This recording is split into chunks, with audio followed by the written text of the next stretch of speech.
But now let's move into the heart of this general session and begin. Our first speaker is Patrick Archer.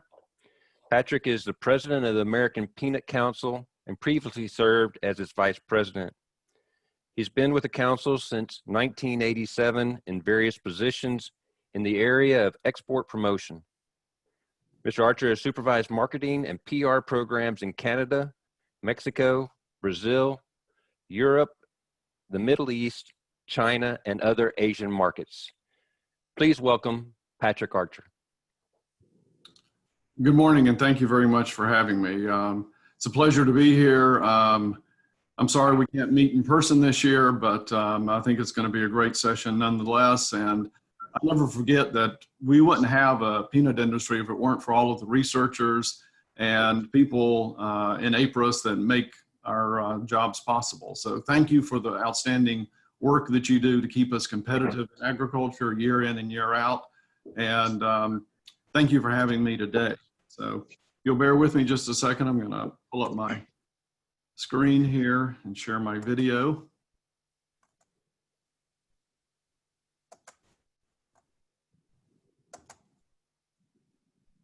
Okay, hopefully everybody can see the slides now. I've been asked to kind of talk about the global market. So what I'm going to do today is provide a world market overview of peanuts. So I'm just going to cover who produces peanuts, who imports them, provide you with some US export statistics, talk about the China effect, which is particularly large this year, and just give you a quick overview of our promotions and some of our key markets to kind of show you what we're doing to promote US exports. I think probably most of you know who the American Peanut Council is, but for any people that are kind of new to the industry that don't, we're the organization that represents all segments of the industry. That would include the grower, sheller, and manufacturing segments, as well as the research community, allied members, goods and services providers, things of that nature. We have two divisions, even though we're a fairly small organization, a domestic and export. And today I'm going to focus primarily on the export division, since we're charged with promoting peanuts internationally on behalf of the US peanut industry. First, I thought we'd take a look at estimated world peanut production, just to kind of give you a general idea of peanut production in the world and where the US fits into it. Of course, as most of you know, China is the huge player in the world peanut industry, both in terms of production and consumption. And they grow anywhere from 15 to more than 17 million metric tons a year on an in-shell basis. As you can see, for the current crop year, they're expecting a bump of over 17 million tons. India is another significant producer, second largest in the world, and just like China, they're consuming more and more at home, but they're also, both China and India produce primarily for the oil market more than the edible market. And whereas the United States, Argentina, and Brazil grow for the edible market, and are three of the major exporters, of course, to the world market. And just looking at totals, you can see that world production of peanuts kind of varies from 40 to 45, 46 million tons annually. So it's a very large crop in the world. And as our previous speaker said, it's going to be an important crop going forward, a sustainable crop to feed all those new mouths that will be coming into the world in the coming decades. And traditionally, China, India, the US, and Argentina have sort of over the years been some of the biggest exporters. And this is just taking a look at the traditional major exporters' production. Again, you can see China grows far more peanuts than the rest of us. But again, 60% of those peanuts go to oil consumption. And looking at the world market for peanut trade, it has grown substantially over the last 15 years, and we're up to about 30 million metric tons of trade in peanuts worldwide. So it's an increasingly traded commodity as well. And just looking at annual US exports in particular, and these are in metric tons, not short tons, US exports have been growing really steadily since about 2012 and are now averaging about 500,000 tons a year. So far in 2020, exports of farmer stock to China have been a large percentage of our exports, as exports to Europe decreased due to higher aflatoxin, as we all know, in last year's crop. And I'm told that almost 100,000 tons were exported to China in the month of April alone, again, primarily in farmer stock. And looking at U.S. exports by value, with exports now making up at least 25, sometimes a higher percentage of the crop, it's particularly important source of revenue for our growers and shellers. And processed peanuts are an increasing amount of those exports, especially on a value basis.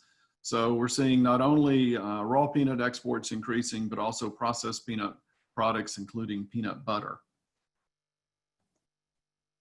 And here, looking at our 2019 top export markets, pretty evenly divided between Europe, Canada, Mexico, and the rest of the world, that primarily made up of China. And you'll see Vietnam. You probably think, why Vietnam? Well, a lot of the peanuts going into China are transshipped through Vietnam to avoid, in some cases, tariffs and whatnot. So those peanuts destined for Vietnam are really going to China. But I think you're going to see, of course, in 2020, some of that change. We're thinking that 2020 is really going to resemble 2016 more than 2019. Back in 2016, we had a lot of farmer stock, and we exported a lot more to China. And so we're seeing in 2020, as I said, a big growth in exports to China, and due to aflatoxin problems in last year's crop, pulling back in the European Union. And global peanut kernel exports continue to grow as China's exports have declined. So again, this is sort of looking at 5-year averages going back over the last 20 years. And you can see how Chinese exports have been declining. And this is just another look at it from some of the markets where they traditionally have exported and have been pulling back. And a lot of these, of course, are Asian, Middle Eastern markets. And there's, of course, opportunities now for others. So both the United States, Argentina, Brazil, India have taken advantage of some of these markets where China's exports have declined. And this just is another graphic representation of those declining exports and increasing imports, which now makes China a net importer. So as their consumption has grown faster than their production, naturally it's just turned out to be that situation. And looking at US monthly exports to China, this slide represents the volatility of US exports to China. You can see the effect that the US-China trade dispute and other market conditions had in 2018 and 2019. So if you kind of look back from about July of 18 through July of 19, there was a big lull in exports of US peanuts to China. Of course, some of that had to do with market conditions, but certainly the trade dispute had a significant impact on it as well. But as we've been talking over the last several months, we've been seeing an uptick in exports to China, and they've really taken off since the first of the year. And ever since China sort of started coming into the world market in a much larger way, and in particular to the US, seeking sources of peanuts, we've been working very hard to build relationships with Chinese buyers in the Chinese industry. Here you'll see a picture of some US farmers that have gone over to China to meet processors and importers, and even visit some peanut farms. And also we've brought large groups of Chinese buyers and importers over to the United States. Here you see a group that came to Georgia a couple of years ago. So we're working very hard to improve those relationships, as we think while China's going to be probably not a steady customer in terms of steady exports every year, they're certainly going to be a customer every year going forward as those exports ebb and flow, but certainly a very important customer, and we're working, of course, to build those conditions. Now I'd like to just take an overview and look at some of our other export markets besides China where we're active. Staying in Asia, Japan is an important market for U.S. peanuts and is one of our earliest export markets going back into the 70s and before. And of course, China is the dominant supplier to that market. As many of you may know, the Japanese industry has invested in processing facilities in Shandong province in northeastern China to supply the Japanese market.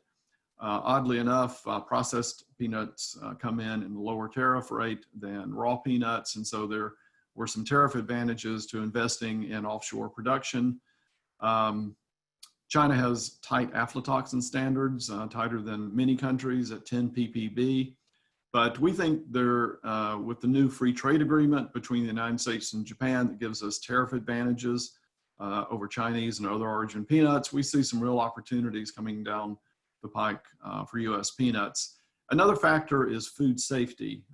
Japanese consumers are very food safety conscious and quality conscious and have some trepidations about Chinese origin peanuts for food safety reasons. APC undertakes a variety of activities in the Japanese market to promote exports, including a new consumer-focused nutrition campaign, educating Japanese consumers on the health benefits of peanuts. A lot of other nuts, of course, have done a great job of promoting their products as very healthy to the Japanese consumer, and U.S. peanuts is doing the same thing to, again, make Japanese understand how not only do they taste good, but they're also very good for you. And just like in China, we take a variety of efforts to the trade to promote our peanuts through trade teams.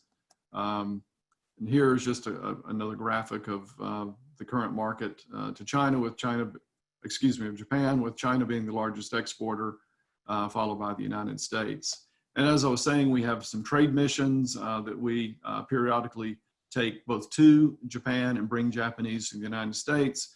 Here you can see that President and Mrs. Carter were very generous and kind to host a group of Japanese importers and processors in Georgia. And similarly, that we've taken them to shelling plants and really show them around the industry and the quality that goes into our product. Okay, as I believe I was saying, and looking at some of our export markets, Canada is, has been traditionally our largest export market, a very steady market. We've seen sustained growth in that market. And they have, again, it's a mature market, very similar to the United States in terms of consumption figures and the way we consume peanuts. And what some of you may not know is that Canadians consume on a per capita basis even more peanut butter than we do in the United States. Even though it's a mature market, we've seen sustained growth over the last 9 or 10 years, going from around 80,000 a year, 80,000 metric tons a year to over 125,000 tons a year. So, so we've been able, I think, with a lot of marketing and work in that market to continue to grow the market, even though it's mature. We do a lot of work there, reinforcing our Quality USA message through trade and consumer activities. Right here, you can see a group of Canadian customers from Quebec who were down on one of our harvest tours. We also do a lot of trade and customer communications with both the retail and manufacturer members of the trade in Canada. We try to influence the influencers with our key messages, and so this might take the form of bringing food writers, other opinion leaders on harvest tours, or working through communications with dietitians, promoting the message from the Peanut Institute on the great health benefits of peanuts and peanut butter. We also do a lot of retail merchandising, advertising U.S. product in their local store circulars, or doing in-store demonstrations with U.S. product. Digital media is increasingly important. It's very cost effective, and it allows you to really target your demographic very closely. So our efforts in Canada certainly include more digital media. Now, switching gears a little bit, going south of the border to Mexico, it's, again, another great market for U.S. peanuts. It has a young demographic and fairly high population growth. Peanuts are well known and a well-loved snack, though per capita consumption levels are below those in the U.S. and Canada.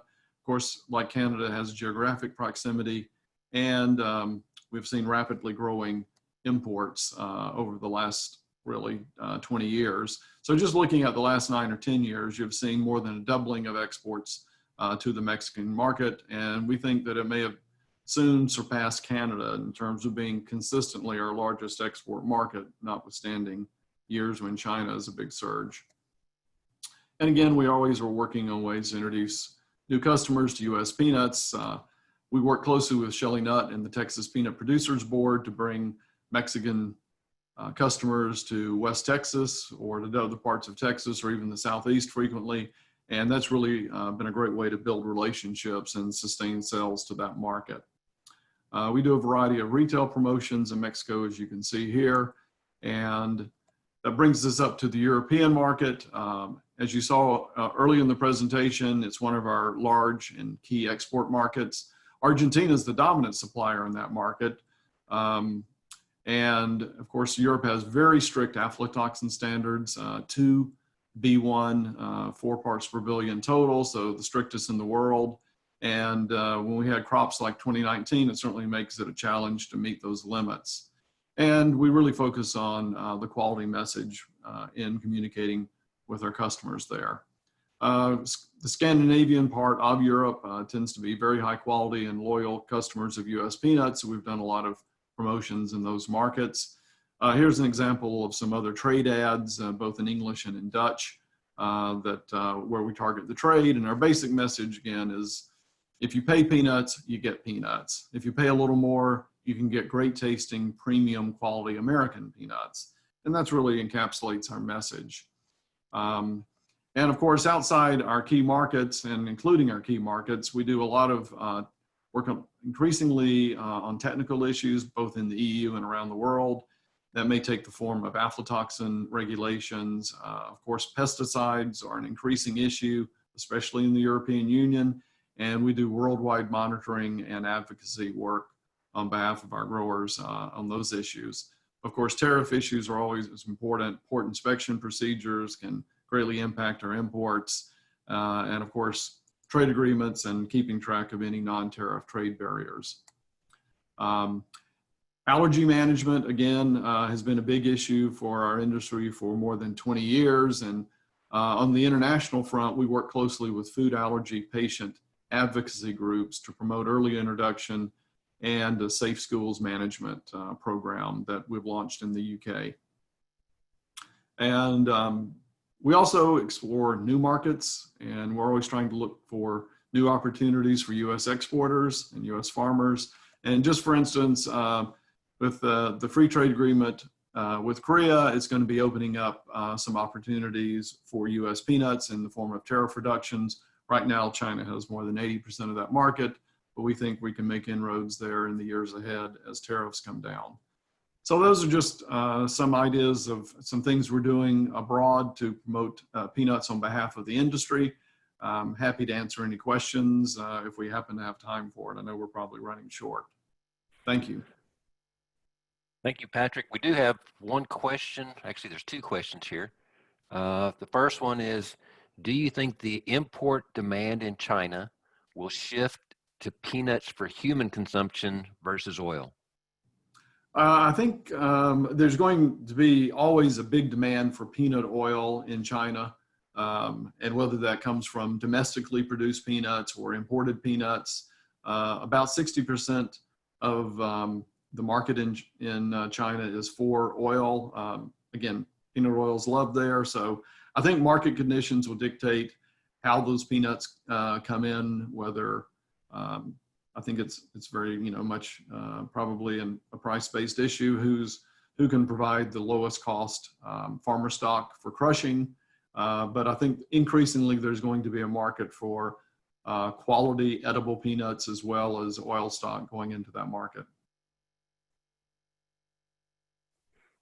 Perfect. Thank you, Patrick. One other question that popped up was, do you think because of the recent COVID issues taking place worldwide that you'll see an increase in peanut advertisement and usage? I'm not sure about advertisement, but possibly, but certainly we've seen in the US, in the UK, and a lot of foreign markets that have been affected by the COVID-19 virus, a huge upsurge in particular, peanut butter. Peanuts have also increased. Roasted peanut sales, snack nuts have increased, and peanut butter has really increased. I think primarily it's a comfort food. It's an economical source of plant-based protein during, high unemployment and recessionary times. And it's shelf stable. And with kids home from school, and it looks like going into the fall, a number of school districts are continue to have students work remotely. I think there's going to be a strong market for peanut butter throughout this pandemic. And hopefully one of the few silver linings that may come out of it is that people who maybe have gotten away from peanut butter have rediscovered it, and it'll become a more important part of their diet. One more question here. How does U.S. industry respond to the Chinese rapid growth of high oleic peanut oil market? Well, we certainly are able to supply high oleics, and there are some new varieties coming online. Of course, those of you at APRES would know even better than I, that will be incorporating the high oleic variety. So I think it can certainly be a component of our offerings in the years ahead to the Chinese market if there is demand there. Perfect. Thank you very much, Patrick. You're very welcome, and thank you for having me today.